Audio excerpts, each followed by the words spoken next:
Dear students, in this paper, which is organic spectroscopy, we shall deal with the various aspects of spectroscopy.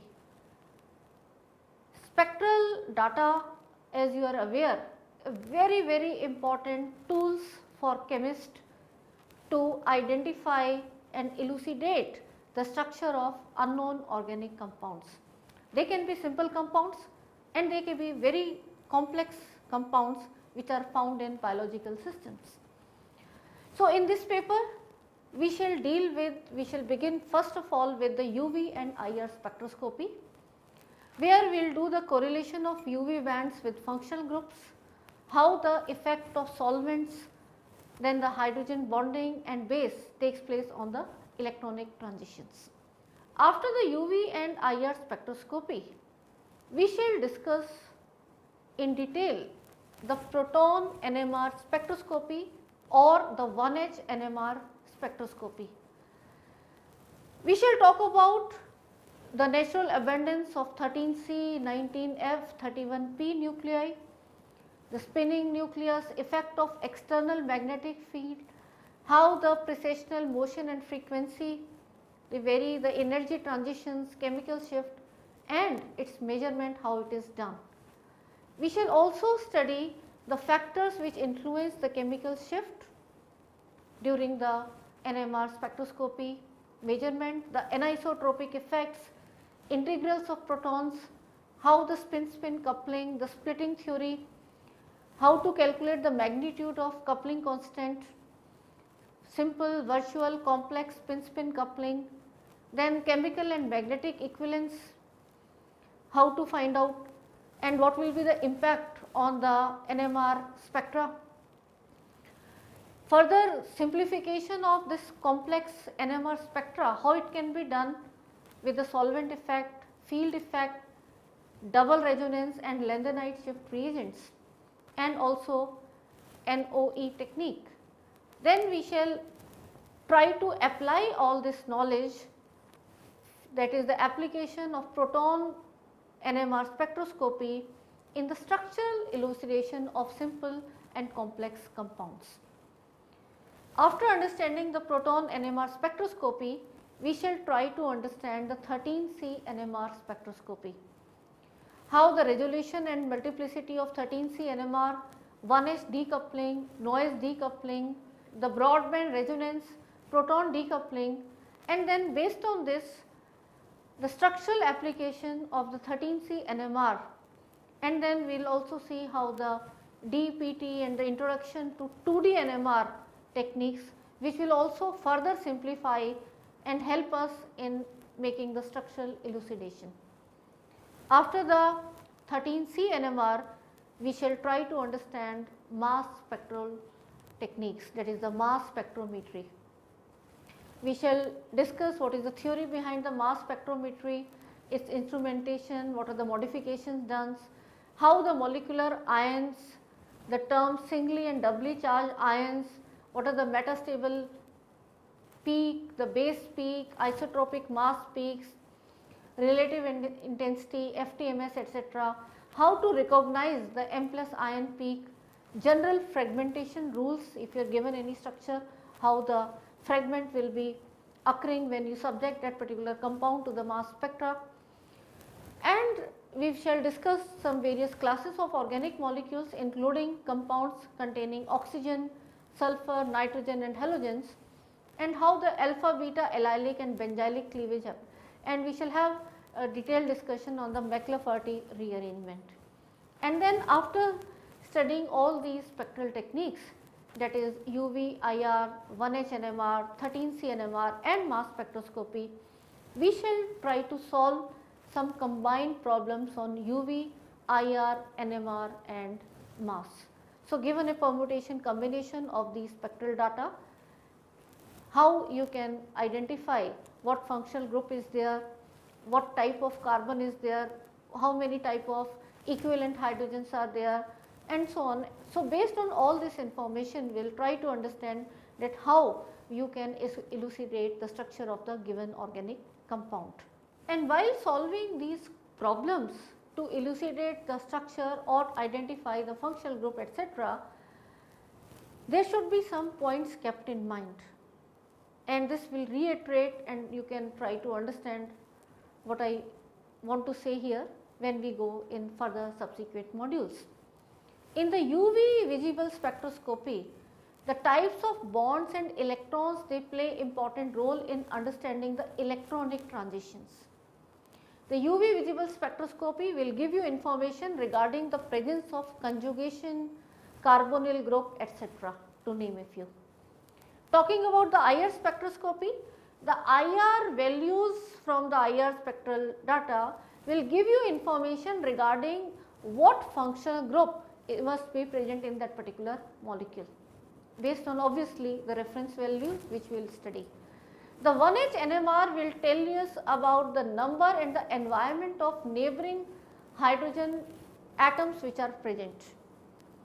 The 13C NMR will help you in getting the information about the type of different carbon atoms which are present in the molecule. And the mass spectral data will give you information about the total mass and fragmentation pattern of the molecule. And by combining all this information, we can easily find the structure of the molecule, whether it is simple or it is complex. But yes, we will begin with simple examples and slowly we will develop the how to find out the structure of complex molecules. So, with this background, let us begin the study of the first module.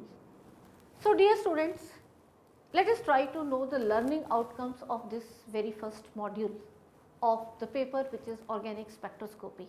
After studying this module, you shall be able to understand the electromagnetic radiation, analyze the electromagnetic spectrum, understand concept of UV visible spectroscopy, learn possible electronic transitions, and also know the working of UV visible spectrophotometer. Let us first learn what is an electromagnetic spectrum. The arrangement of all types of radiations in the order of increasing wavelength or decreasing frequencies is known as electromagnetic spectrum. The electromagnetic spectrum includes radio and TV waves, microwaves, infrared, visible light, ultraviolet, X-rays and gamma rays. Radio waves have the longest wavelength, whereas gamma rays have the smallest wavelength and the highest energy of any radiation in the electromagnetic spectrum. Let us see why spectroscopy is important and what is it used for. Spectroscopy is the study of interaction of electromagnetic radiations with the matter under study. Molecules absorb energy in the form of electromagnetic radiation, which can bring different changes in molecule such as translational, rotational or vibrational motion, electronic transitions or ionization of the molecules, depending upon the wavelength or frequency of the electromagnetic radiation. The energy required for the transition from a state of low energy to a state of higher energy is exactly equal to the energy of electromagnetic radiation that causes transition. Now we will study what kinds of transitions are possible in UV visible spectroscopy. UV visible spectroscopy studies the electronic transitions between different electronic energy states within the molecules as they absorb light in the UV and visible regions of the electromagnetic spectrum. Since the absorption of ultraviolet or visible radiation leads to transition among electronic energy levels, it is also known as electronic spectroscopy.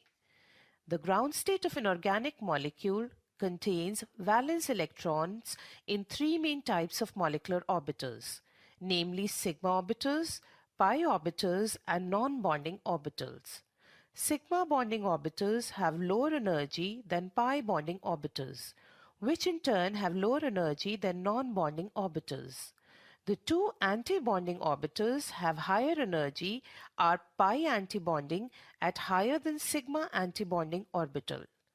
Electronic transitions involve the promotion of an electron from one of the three ground states, sigma, pi or n, to one of the two excited states, sigma star or pi star. Before studying about the various electronic transitions, we will first learn about the formation of the bonding and anti-bonding molecular orbitals. In the diagram shown, two 1s atomic orbitals combine to give a sigma bonding molecular orbital, which is low in energy, and a sigma anti-bonding orbital, which is higher in energy. Sigma bonding orbitals and anti-bonding orbitals can also be formed between p orbitals as shown in the figure. The bonding molecular orbitals are obtained from the constructive or in-phase overlap between two nuclei. They have more electron density in the region between the two nuclei. The antibonding molecular orbitals are formed from the destructive or out-of-phase overlap of the two nuclei. They have minimal electron density between the two nuclei. In the formation of pi molecular orbitals, the two px atomic orbitals interact by parallel overlapping to form two pi molecular orbitals. One is pi bonding and the other is pi antibonding molecular orbital.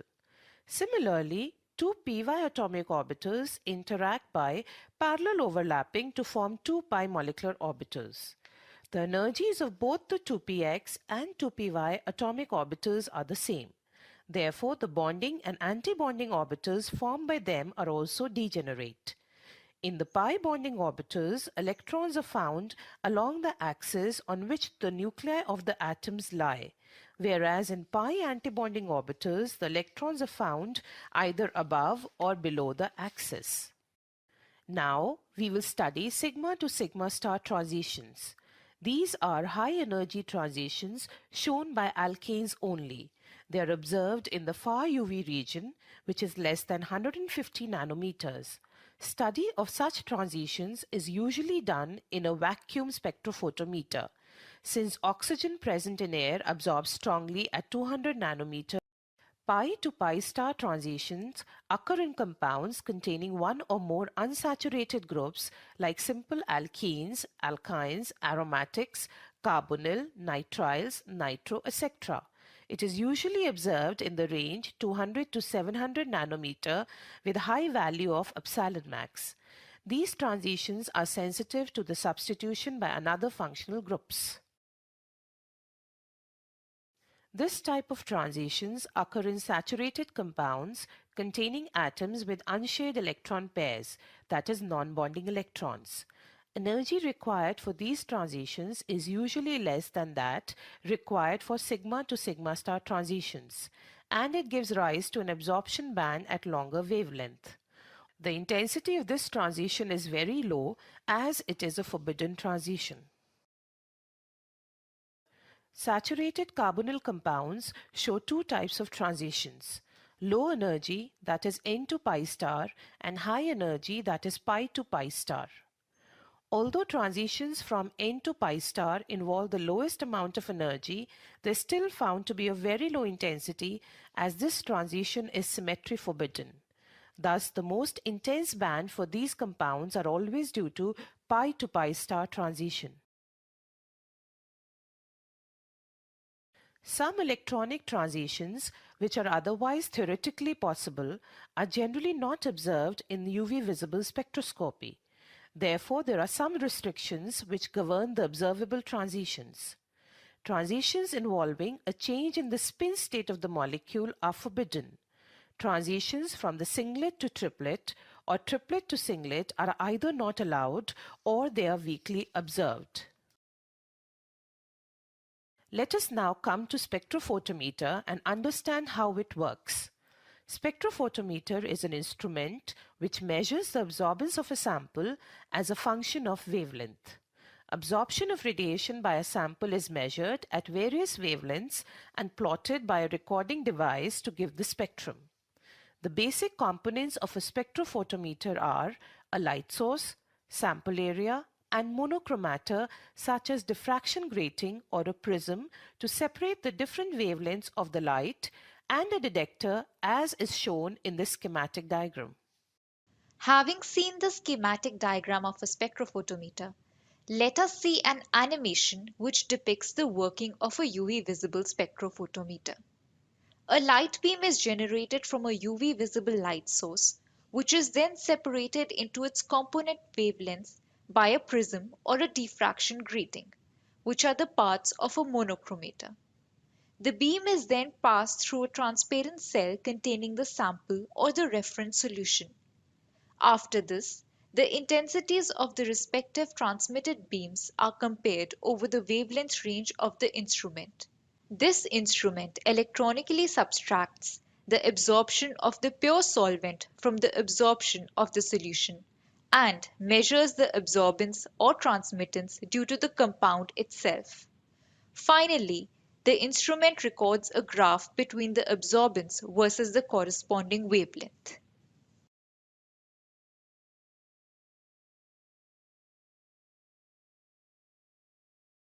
Two types of dispersion devices, vis prisms and holographic gratings, are commonly used in UV visible spectrophotometers.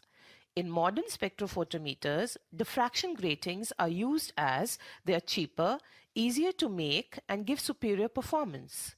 The sample to be detected is placed inside the cell compartment of the spectrophotometer, and the monochromatic light is passed through the cell. The container which holds the sample solution is known as a cuvette.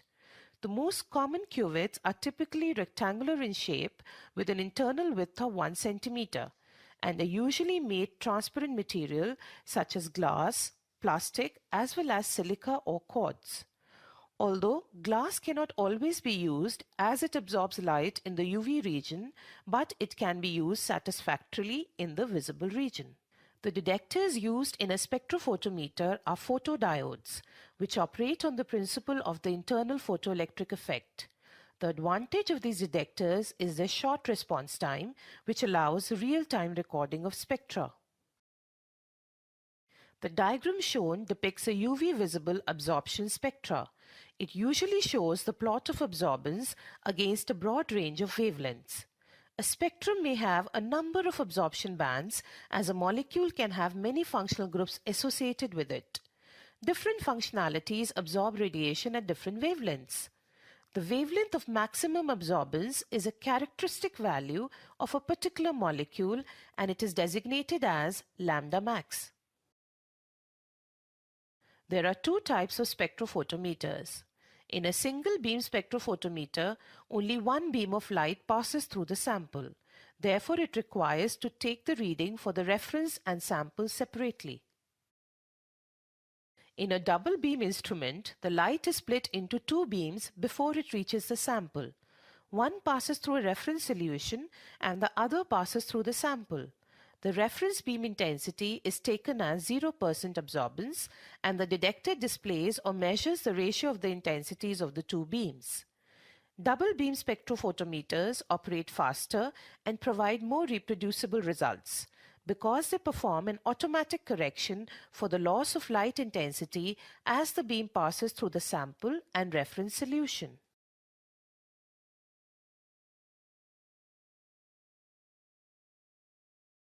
Let us know what governs the absorption of radiation by a sample. It is Beer-Lambert law, which relates the absorbance and concentration of an absorbing substance. The fraction of incident light absorbed is directly proportional to the concentration of the absorbing substance and the length of the path of radiation through the sample. From the figure shown, it is clear that the fraction of incident light absorbed is independent of the intensity of the incident light, and each successive unit layer absorbs an equal fraction of light incident on it. For example, if 100 photons of light enter the first cell and only 50 photons come out from the other side of the cell. Thus the transmittance is 0.5 or 50%. If these 50 photons then pass through another identical cell of the same concentrations, only 25 photons will emerge, and so on. Dear students, let us now summarize what we have learnt in this module.